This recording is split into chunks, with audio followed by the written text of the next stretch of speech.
നമസ്കാരം. 4K ന്യൂസിലേക്ക് സ്വാഗതം. കേരളത്തിൽ ഇക്കഴിഞ്ഞ 2 ദിവസമായി ഏറ്റവും പ്രധാനപ്പെട്ട വാർത്ത എന്നത് സുരേഷ് ഗോപിയുടെ മകളുടെ കല്യാണമായിരുന്നു. നരേന്ദ്രമോദിയുടെ സന്ദർശനവും മറ്റു കോലാഹലങ്ങളുമെല്ലാം ഒരു സാധാരണ കല്യാണത്തെ കേരളത്തിലെ ആദ്യത്തെ എന്തോ സംഭവം പോലെ ആക്കി തീർത്തു. ആ കല്യാണവും അതിനോടനുബന്ധിച്ച വിവാദങ്ങളുമെല്ലാം നവമാധ്യമങ്ങളിൽ വൈറലാണ്.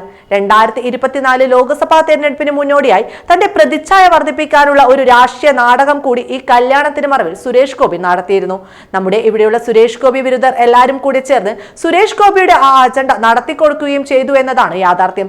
സുരേഷ് ഗോപിയെ ഒരു നന്മമരമായും കേരളത്തിന്റെ രക്ഷകനായും പുണ്യപുരുഷനായും ഒക്കെയാണ് പലരും നവമാധ്യമങ്ങളിൽ വിശേഷിപ്പിക്കുന്നത്.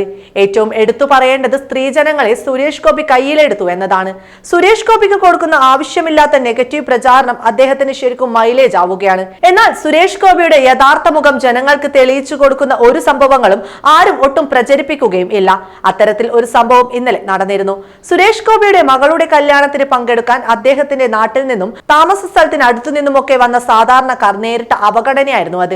കതിർ മണ്ഡപത്തിലേക്കോ വിവാഹ ചടങ്ങുകൾ നടക്കുന്നിടത്തേക്കോ ഇത്തരക്കാരെ കടത്തിവിട്ടിരുന്നില്ല. തങ്ങളെ വിളിച്ചുവരുത്തി അപമാനിച്ചു എന്നാണ് ഇവർ പറയുന്നത്. വിവാഹം നടക്കുന്ന കതിർ മണ്ഡപത്തിന്റെ പരിസരത്ത് പോലും നിർത്തിയില്ല. പുറത്ത് വെയിലത്ത് നിർത്തി അവഗണിക്കുകയായിരുന്നു. അതിനെതിരെ പ്രതികരിച്ച അവർ തന്നെ രംഗത്ത് വന്നിരുന്നു.